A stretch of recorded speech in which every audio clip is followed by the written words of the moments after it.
Jadi DC pinjol nekat datang ke kantor kepala daerah atau kepala desa setempat yang ada nasabah gagal bayar, di mana itu merupakan daerah yang tidak ada DC lapangannya ya teman-teman.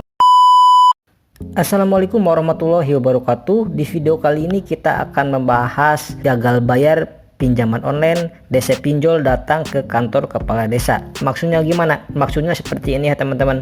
Jadi di beberapa wilayah itu kan tentu tidak ada DC lapangan yang beroperasi di sana. Oleh karena itu tentunya DC itu kan tidak bisa menagih para nasabah yang gagal bayar ini datang ke rumahnya secara langsung. Nah karena itulah biasanya DC seperti ini mempunyai akal bulus atau akal muslihat ya teman-teman, untuk menekan teman-teman agar teman-teman ketakutan dan mau bayar pinjaman online. Ancaman mulai dari WA, SMS, telepon, email, dan lain sebagainya itu juga menyatakan bahwa akan mengunjungi kepala desa atau aparat desa yang sedang bertugas di kantor kepala desa untuk mendampingi menuju rumah teman-teman. Itu enggak sedikit pula yang mengancam akan memblacklist KTP teman-teman di kantor kelurahan atau kecamatan, dan tujuannya simpel agar teman-teman itu takut dan segera membayar hutang. Jadi ini penting banget ya untuk teman-teman ketahui. Untuk ancaman-ancaman yang seperti itu yang nggak masuk akal itu pasti dilakukan, dan teman-teman jangan mudah percaya, karena begini ya, intinya selama teman-teman dipinjol itu udah nggak ada resiko terberat. Apapun yang kalian terima ketika teman-teman gabay di sana ya pastinya paling tidak slik OJK teman-teman itu akan jelek.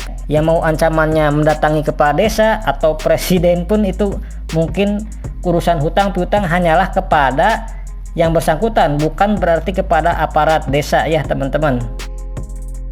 Jadi gini ya teman-teman, konsepnya adalah ketika teman-teman terjebak di aplikasi pinjaman online, bukan berarti teman-teman harus enggak makan ya. Teman-teman kan butuh makan, butuh minum, membutuhkan kebutuhan sehari-hari. Kalau kita mengorbankan hal-hal seperti ini, itu tentunya nggak masuk akal ya teman-teman. Jadi saran saya kepada teman-teman semuanya, ketika teman-teman mendapat ancaman bakal KTP-nya diblokir lah, kemudian rekeningnya bakal diblokir atau ditutup, uang teman-teman jadi auto debit, nah itu bohong teman-teman ya. Itu nggak mungkin sekarang pihak bank itu tiba-tiba otomatis auto debit uang teman-teman masuk ke rekening pinjol atau membayar tagihan pinjol. Itu tidak semudah itu ya teman-teman. Nah kalau misalkan itu terjadi, itu adanya pencurian data dan tanpa seizin teman-teman ya. Meskipun teman-teman mempunyai hutang sekalipun, sekelas pinjaman online besar itu tidak mampu untuk membuat otomatis auto debit menjadi cicilan atau tagihan pinjaman online teman-teman.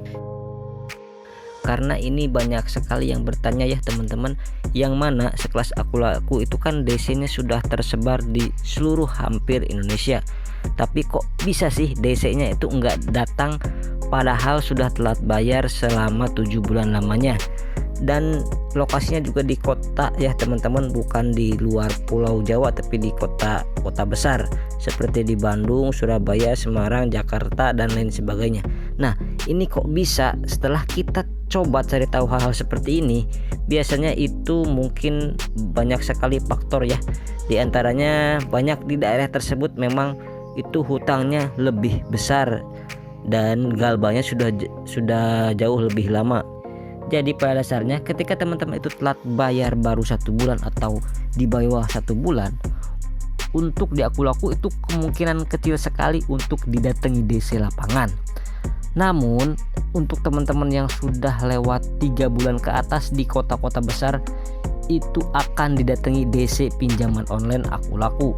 Ya sebenarnya juga tidak ada secara akurat ya teman-teman, kita tidak bisa dipastikan apakah DC tersebut bisa datang ke kota teman-teman atau tidak. Ya kalau misalkan teman-teman tidak didatangi DC ya syukur-syukur ya teman-teman. Untuk teman-teman yang punya pengalaman terkait dikunjungi DC Akulaku, silahkan teman-teman bisa sharing-sharing informasinya. Misal teman-teman dari kota mana, kemudian galbainya itu berapa, dan seperti itu ya teman-teman. Sekian dulu di video kali ini, mudah-mudahan informasi ini bermanfaat untuk teman-teman semuanya. Saya pamit, wassalamualaikum warahmatullahi wabarakatuh.